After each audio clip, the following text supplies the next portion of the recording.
Hey everybody, I'm Greg. Welcome to Greg's Beer Reviews.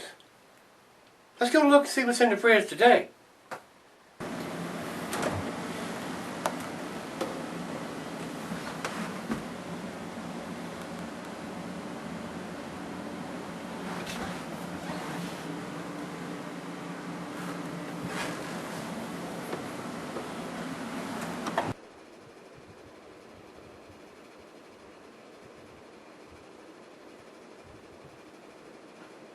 Alright guys, thanks for stopping by Greg's Beer Review today. Today's beer is from Dogfish Head. This is the Robert Johnson's Hellhound. On my L. Yes, we got that underneath of it. Hellhound on my L. Robert Johnson was a blues legend, and they brewed this for his 100th birthday. So, pretty interesting little history behind this beer.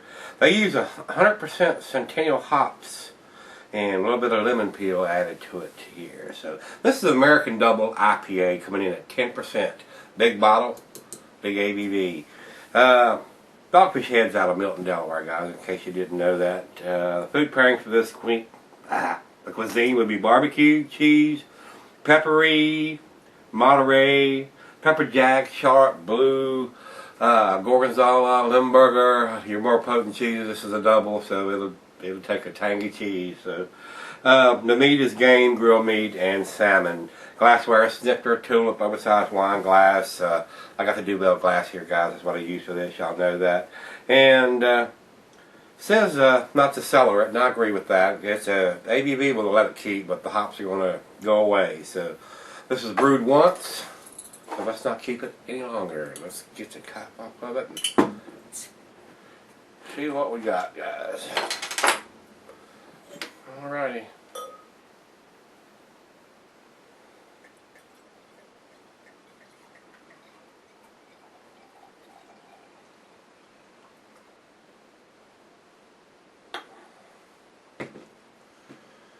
Alright. Robert Johnson's Hellhound on my L. Pours a fairly tangerine, cloudy beer. A little bit of aggressiveness on the end of the pour there. Got just about, I don't know, not even a half a finger of head there. Just enough to cover the top of the glass there. It looks pretty good in the glass though.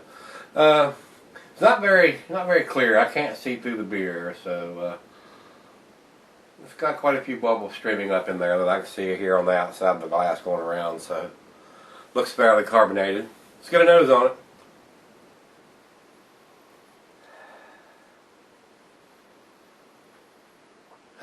I'm getting a malt presence there, but maybe just a little bit of the lemon peel. It is a little citrusy, but I don't know if that's coming from the lemon peel or the hops. I was anticipating a bigger hop presence being a double IPA. So, not got a real hop forward presence on this one, guys. So, not a big nose on this one.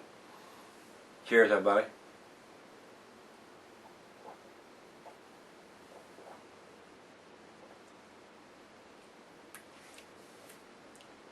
A little on the tangy side. A little different. That's an interesting beer. You get the lemony in there too.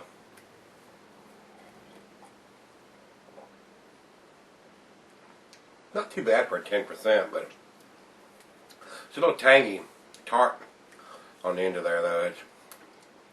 It's a little more tart than I like it to be.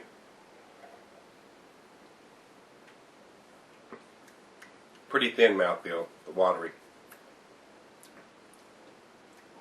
I'm not getting all the alcohol though.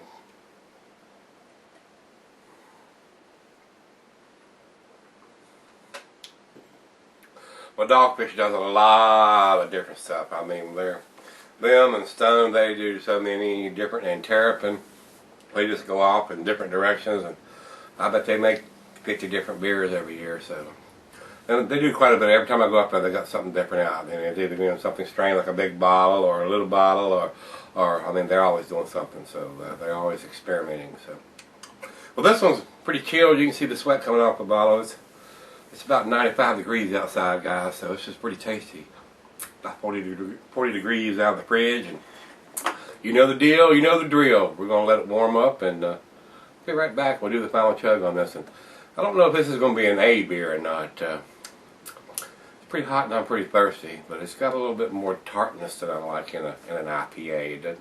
It's not the hot bitterness. It's almost like it's too much lemon or something else that's giving that tartness, not the hops. So, guys, stick around. I'll be right back and we'll do that final chug.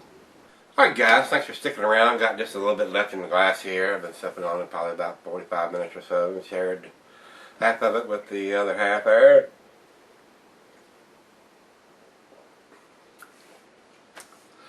It's like a citrusy, not hot citrusy, but a lemony citrusy IPA. Not what I consider an actual double IPA taste as per se a double IPA goes, but something different. So that being said, final chug, guys.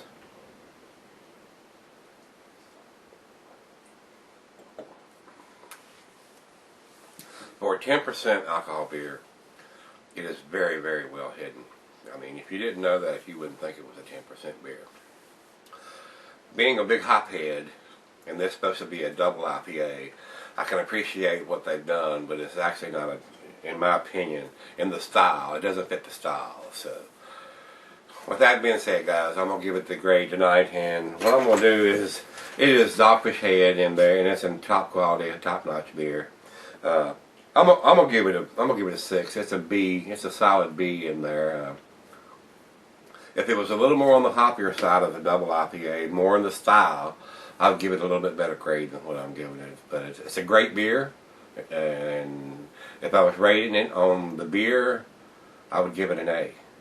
But rating it on the beer and the style of beer it's supposed to be, that's where it brings it down. And that's how Rate Beer does a lot of their beer ratings. So Rate Beer gives it 95 overall and a 56 in the style, and that's where that comes from. 95 overall, killer beer. It's different than what I've had as a double IPA because of the citrusiness of it not being hop citrus. And on top of that, 56 in the style, that's telling you it doesn't really fit the style I've seen them. So I've done some judging in some contests and festivals here, and you can have a good beer and they have it labeled as an amber and it'd be darker than it should be, or even lighter than it should be. So there are color values that goes with the type of beer, and if it doesn't fit that, and that's where if you're doing an IPA and you have some roasted malt or something, or you add something that's not supposed to be in there and it comes out darker or black, that's a black IPA, so you know what I'm saying. So it doesn't fit the style. So I'm rambling on. So guys, Beer Advocate gives it a B+, Rate Beer 95 and 50 overall and 56 in the style. So if you've had it, let me know what you think. Give me some comments back on this, and see you tomorrow.